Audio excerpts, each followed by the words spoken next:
Չորչարկությունի առաջին շարք։ Անհատության ձեր վերաբերյալ ևս գործընթացներ այդ գործընթացի վերաբերյալ այս որոշումը ինչ ազդեցություն ունենա եւ ձեր երկրորդ հարցը դու ձեր խոսքում նշեցիք կադրովի գործից եւ իրավունքի օգտագործանի այդ որոշման վերաբերյալ ևս գնահատականներ եղել են սահմանադրական դատարանի որոշման մեջ։ Եթե չեմ սխալվում, Աննա Վարդապետյանը եղել է ձեր օգնականը։ Այդ շրջանները մասնագիտական հնարավորությունները ձեր գնահատման բավարար չէին կանխատեսելու, որ դատախազության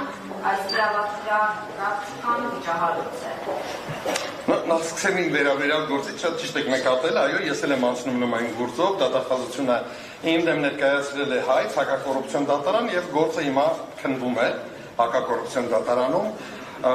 Նախ հիշեցեմ, որ ես 95 թվականից եմ զբաղեցնում պաշտոն, 95 թվականից եմ ընտրվել ազգային ժողովի, առաջին գումարման ազգային ժողովի պատգամավոր, այնպես որ իմ պարագայում խոսքը վերաբերում է փաստորեն նախորդ 30 տարվա։ Եթե որևէ մեկը 10 րոպե տրամադրի իմ 30 տարիներից յուրաքանչյուր տարում, այսինքն ընդհանուր առմամբ 300 րոպե, կարծում եմ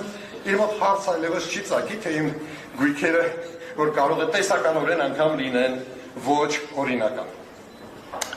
Բայց իհարկե այս այն ֆորմատը չի, որի ընթացքում ես կարող եմ ձեզ ներկայացնել դա, չնայած վստահ եմ, որ մի օր կգա այդ ժամանակը եւ առիթ կունենամ հանրությանը ներկայացնելու ինչի մասին է խոսքը։ Բայց ընդհանրապես երկու դրվագ կասեմ, որ դուք պատկերացնեք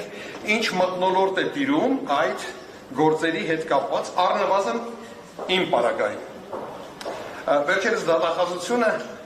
դատարանում նշեց, որ հայտնաբերել է Եվս որոշակի օրինական եկամուտներ, իմ եկամուտները, որոնք օրինական են։ Եվ հայտնաբերել է X քանակության օրինական եկամուտ։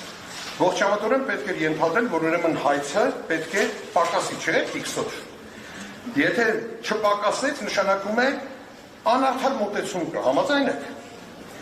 Մեր դատախազությունը պարզվեց ռեկորդակիր է։ Գիտեք ինչու, որտեղ հայտնաբերելով լրացիչ օրինական եկամուտներ, նա որոշեց, որ դրա արդյունքում Հայցը պետք է ավելանա։ Ես պատրաստում եմ դատարանին միջնորդել, որպեսզի երկրորդ դասարանցում մի որևէ հրավիրեն որպես փորձագետ, որտեղ գումարել հանելը բացարձակապես երկրորդ դասարանի թվաբանության գիտելիքները թույլ կտան կատարել։ Մեկ այլ օրինակ բերեմ։ Եթե դուք կրեդիտ քարտով, ես, այսինքն իմ պարագայում, կրեդիտ քարտով գնում եմ կատարել, օրինակ 20,000 դրամ։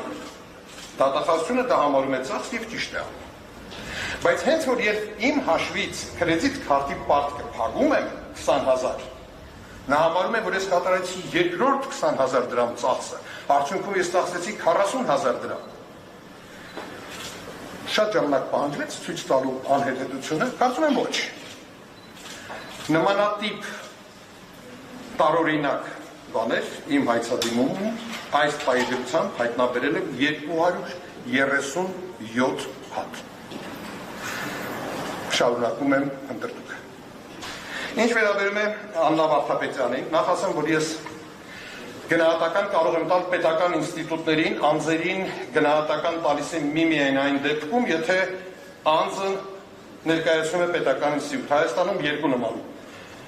պետական ինստիտուտ կա, դա Հայաստանի Հանրապետության նախագահն է եւ Հայաստանի Հանրապետության վարչապետը։ Նախագահի պաշտոնը ինչքանով հասկանում եմ արդեն մի քանի տարի է ինչ թափուր է, վարչապետի հետ կապված իմ կարծիքը արտահայտել եմ 12 թվականին իր հետ բանավիճերից ուղիղ եթերում, իմ կարծիքը չի փոխվել։ Իսկ գլխավոր դատախազի որպես ինչ գլխավոր դատախազի գործունեություն։ Ես ասեցի անձերին չեմ գնահատում, եթե ձեր հարցը վերաբերում է դատախազությանը, ապա իմ կարծիքով դատախազությունը 3 ուղղություններով հասել է լուրջ բարձունքների։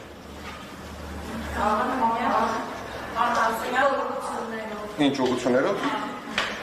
Ընդդիմադիրների դեմ գործեր սարքել առաջին ուղղությունը, երկրորդը իշխանության ներկայացուցիչների հանցավոր արարքները չնկատելու եւ երրորդը սեփական պատասխանատվությունից խուսափելու։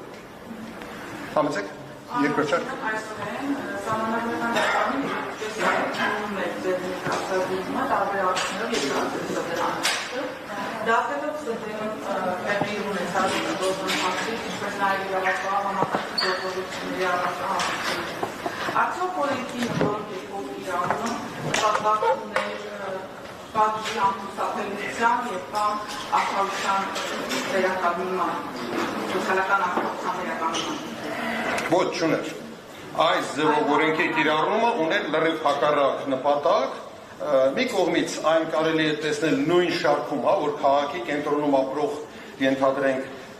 ճարտարապետ տատիկը իրավունք չուներ քաղաքի կենտրոնում ապրելու, պետք է վաճառի գնա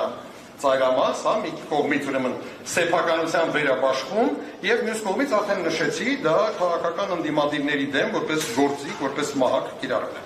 Եվ տպավորություն է, որ սահմանադրական դատարանը թերի է այդ եզրակացությունը ներկայացրել, կային այնուամենայնիվ սահմաններ, որ սահմանադրական դատարանը չի կարողացել անցնել։ Ես կարծում եմ ամենակարևոր սկզբունքները Թոդորովի գործի սահմանադրական դատարանը չէր կարող անտեսել եւ նա ամրագրել է իր որոշման մեջ։ Ճիշտ է, ինձ համար զարմանալի է, որովհետև Թոդորովի գործն է հիմնական գործը։ Մենք Թոդորովի վրա ենք հղումներ անում, նրանք օգտվել են ճուտիկ գործից, Յորդանովի գործից, ինչը տարօրինակ է, որովհետև որպես կանոն դու հղում ես անում մայր գործին, որտեղ սկզբունքներն են սահմանվել, այնուամենայնիվ սահմանվել են այդ Թոդորովի գործի սկզբունքները գոնե հիմնական մասերով։